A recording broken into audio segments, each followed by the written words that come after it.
నేను చెబుతున్నా, ఏదైనా దేవుడు నీ జీవితంలో అనుమతిస్తే దేవుడే దాన్ని మళ్ళీ రికవర్ చేయాలి, కానీ ఎవ్వడు నిన్ను మళ్ళీ బాగు చేసే మార్గం లేనే లేదు. అది సాధ్యం కానే కాదు. ఆయనే లేపాలి, నిన్ను పడగొట్టిన వాడే నిలబెట్టాలంటే నువ్వు ఆయన్నే ఆశ్రయించాలి, ఆయన వైపు మళ్ళుకోవాలి. ఈ భార్యాభర్త ఏం మీటింగ్ వేశారో తెలుసా? ముఖ్యంగా భార్య, ఈ ప్రాంతం అంతా కరువుతో ఇబ్బంది పడుతూ ఉన్నారండి. పనులు లేవు, ఉపాధి లేదు, పంటలు పండట్లేదు. మనం ఇక్కడే ఉంటే చచ్చిపోతాం. ఈ ఊరోళ్ళ దరిద్రం మనకు కూడా అంటుకుందే. ఈ ఊర్లోనే ఉంటే పోతాం. అందుకని మనం వేరే ఊరు పోదాం, అక్కడ సంపాదిద్దాం. నేను చెబుతున్నా, దేవుడు నిన్ను దీవించకపోతే 100 దేశాలు తిరుగు, 100 ఊళ్ళు తిరుగు, దరిద్రమే కానీ బాగుపడటం ఉండదు. నువ్వు ఇక్కడ కాదు, హైదరాబాద్ పో, అమెరికా పో, నువ్వు ఆస్ట్రేలియా పో, సింగపూర్ పో, జపాన్ పో, పాకిస్తాన్ పో, ఇంకో స్థానం పో, యాడికన్నా పో, బెంగళూరు పో, నువ్వు సింగపూర్ పో, యాడికన్నా పో. దేవుని హస్తం నీకు తోడుగా ఉంటే నువ్వు ఉన్న చోటని నీకంత అన్నం దొరికిద్ది, నీకంత ఆశీర్వాదం దొరికిద్ది. నువ్వు ఎక్కడికి వెళ్ళినా సఫలమవుతావు. నువ్వు ఏ ప్రాంతంలో అడుగుపెట్టినా అక్కడ దీవెన నీకు ఎదురొచ్చింది. దేవుడు కృప చూపకపోతే బతుకుదామని పోయిన నువ్వు బతుకునే కోల్పోయే అవకాశాలు ఉన్నాయి. బాగా చెవులు రిక్కించుకొని వినండి. కొంతమందికి ఇప్పటికే అనుభవం అయింది. ఇప్పుడు దరిద్రం వచ్చినప్పుడు ఎందుకు వచ్చిందని ఆలోచన చేసుకోవాలి. ఎక్కడ తేడా పడ్డాం, ఎక్కడ రాంగ్ స్టెప్ వేసాం. బెత్లెహేం వాళ్ళంతా అక్కడే ఉన్నారు, ఏ ఊరు పోలా. ఈ ఫ్యామిలీ మాత్రం బతుకుదాం అనుకొని, నయోమే ఏంటండి, ఏంటి ఆలోచన చెప్పరేంటి? ఏం చేద్దాం నయోమే?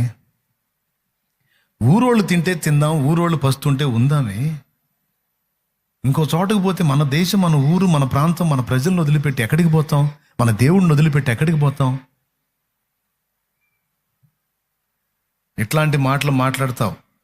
ఎక్కడ ఉంది కాస్త అనుకూలత అనేది చూడవు. నేను అనుకున్నా, మోయాబు ప్రాంతంలో పుష్కలంగా ఉందంట సమృద్ధి.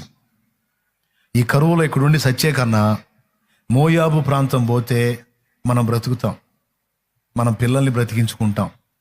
నా మాట వినండి అని. మరి ఏం మీటింగ్ జరిగిందో, ఏం సంగతో రేపు నయోమిని అడగాల. పనులు ఉంటాయి, పంటలు ఉంటాయి, అది ఇది అని చెప్పింది. మొత్తం సట్టుబుట్టు కట్టారు, బయలుదేరారు. ఊరు మొత్తం చూసింది వీళ్ళు బయలుదేరిపోవటం. ఎందుకు వెళ్తున్నారు? మేము కూడా కొంచెం ఇబ్బంది పడుతున్నాం, కరువుతో మేము ఇబ్బంది పడుతున్నాం. మనం దేవుని వైపు తిరుగుదాం, దేవునికి ప్రార్థన చేద్దాం, పశ్చాత్తాపడదాం, మారు మనసు పొందుదాం, క్రమాన్ని దిద్దుకుందాం. దేవుడు తప్పకుండా కనికరించి మళ్ళా ఆశీర్వదిస్తాడు, వర్షం పంపిస్తాడు, పంట పండేటట్టు చేస్తాడు, ఆహారం దొరికేటట్టు చేస్తాడు. మనం తప్పుడు జీవితాన్ని దిద్దుకోవాలి, కానీ మనం అడ్రస్ మారితే మాత్రం బతుకు మారిద్దా? వాళ్ళు అన్నారు. పాపం వాళ్ళు సలహాలు చెప్పారు. ఊరోళ్ళ సలహాలు వింటే ఊరకనే పోతామని అనుకుని నయోమి హడావుడి చేసింది, పోయారు. మోయాబు దేశానికి పోయారు. మోయాబు దేశంలో బ్రతుకుతున్నారు. ఆడికి పోయిన తర్వాత బెత్లెహేములో ఉన్న కరువు మోయాబులో లేదు, కానీ మోయాబు దేశానికి పోయిన తర్వాత కొద్ది కాలానికి నయోమి భర్త చనిపోయాడు. ఏదో బలహీనత వచ్చింది, సడన్గా చనిపోయాడు. కొడుకులిద్దరికీ పెళ్ళిళ్ళు చేసింది, మహులోను కిల్యోను, వాళ్ళిద్దరి పేర్లు. వాళ్ళకి పెళ్ళిళ్ళు అయినాయి. అదేం విచిత్రమో, కొద్ది రోజులకొకడు 2 కొడుకులు చచ్చిపోయారు. భర్త పోయాడు, పిల్లలు పోయారు. భర్త పోయినప్పుడన్నా ఆలోచన చేసుకొని పిల్లల్ని తీసుకొని రిటర్న్ అవ్వాలిగా, సరి చేసుకోవాలిగా, మారు మనసు పొందాలిగా. అవలా ఇక పిల్లలు కూడా పోయారు. 2 కోడళ్లను అత్త మిగిలారు. అత్త నయోమి, ఒక కోడలు ఓర్ప, ఒక కోడలు రూతు. చివరికి ఆలోచించుకుంది నయోమి, దేవుడు నన్ను వదల్లా, అక్కడుంటే చస్తామని ఇక్కడికి వచ్చి బతుకుదామంటే ఏ చావు వచ్చిద్దని భయపడ్డాం, అదే చావు ఇక్కడ వచ్చింది. అక్కడ వచ్చింది అనుకున్న చావు ఎక్కడొచ్చింది? మోయాబు దేశంలో వచ్చింది. వచ్చేటప్పుడు సమృద్ధి గలదానిగా వచ్చాను, భర్తతో పిల్లలతో కుటుంబంగా వచ్చాను. ఇప్పుడు ఒంటరి కత్తెనైపోయాను. ఈ మోయాబు దేశంలో ఆడపిల్లల్ని చేసుకున్నాను. ఇంకా నేను ఎందుకు ఇక్కడ ఉండాలి? బతుకుదామని వచ్చి అన్నీ కోల్పోయాను. ఇప్పుడు నేను ఇక మారు మనసు పొందుతున్నాను. నా ప్రజల దగ్గరికే వెళ్తాను, నా దేవుడి దగ్గరికే వెళ్తాను, నా పితరులున్న స్థలానికే వెళ్తాను. బతికితే బతుకుతాను, చస్తే చేస్తాను అక్కడే అని నిర్ణయానికి వచ్చి మారు మనసు పొందింది. ఆ మారు మనసు పొంది కోడళ్ళ దగ్గరికి పిలిచి కోడళ్ళతో మాట్లాడుతుంది. అమ్మ ఓర్పా, నేను ఒక సలహా చెప్తా, చెయ్యి. నాకా కొడుకు లేడు, నేనా ఇంకో జీవితాన్ని నీకు ఇవ్వలేను. నా మాటిని మీ పుట్టింటికి వెళ్ళిపో. మీ అమ్మ మీ నాన్న నిన్ను చేర్చుకొని నీకేదో తగ్గ సంబంధాన్ని చూసి పెళ్లి చేసి నిన్ను ఒక ఇంటి దాన్ని చేస్తారు. నా బతుకేటు మోడైపోయింది, నీ బతుకు ఎందుకు అట్ట కావాలమ్మా? నా మాటిని నేను చెప్పినట్టు వెళ్ళు తల్లి అంది. వెంటనే ఓర్ప సంతోషించి, నువ్వు అత్తవి కాదమ్మా, నువ్వు అమ్మవి అని ఒక డైలాగ్ వేసి వెళ్ళిపోయింది. ఒక ముద్దు పెట్టి వెళ్ళిపోయింది. ఎందుకంటే ఆ డైలాగ్ కోసం ఎదురు చూస్తుందామా. పాపం ఏమందే ఆమె పోయింది. తర్వాత రూతుని పిలిచింది. మా రూతు రారా తల్లి. రూతు దగ్గరికి వచ్చింది. రూతు, నేను ఒక సలహా చెప్తా, చేస్తావా? చెప్పత్తమ్మా. ఏంటి?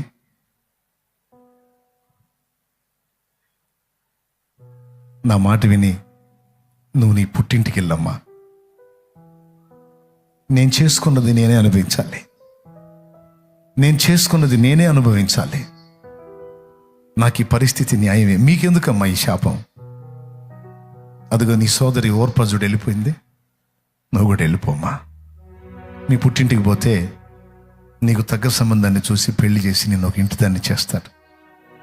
నాలాగా మోడుగా నీ బతుకు మారిపోకూడదు, నీ బతుకు పచ్చగా ఉండాలమ్మా, నువ్వు ఆశీర్వదించబడాలి. నా మాట వినమ్మా, వెళ్ళిపో అని చెప్పేసింది ఓపెన్గా.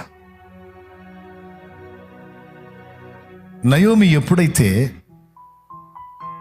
దేవుని దగ్గరికి వెళ్ళాలి, దేవుని వైపు తిరగాలి, దేవుడున్న ప్రదేశానికి నేను వెళ్ళాలని తన మనసుని స్థిరపరుచుకుందో, దేవుడు మళ్ళా నయోమి జీవితంలో జోక్యం చేసుకోవటం మొదలుపెట్టాడు. రూతుకి నయోమి మీద దయ పుట్టేటట్టు చేశాడు. రూత్ ఏమందో తెలుసా? అత్తమ్మా, ఏం మాట్లాడుతున్నావు నువ్వు?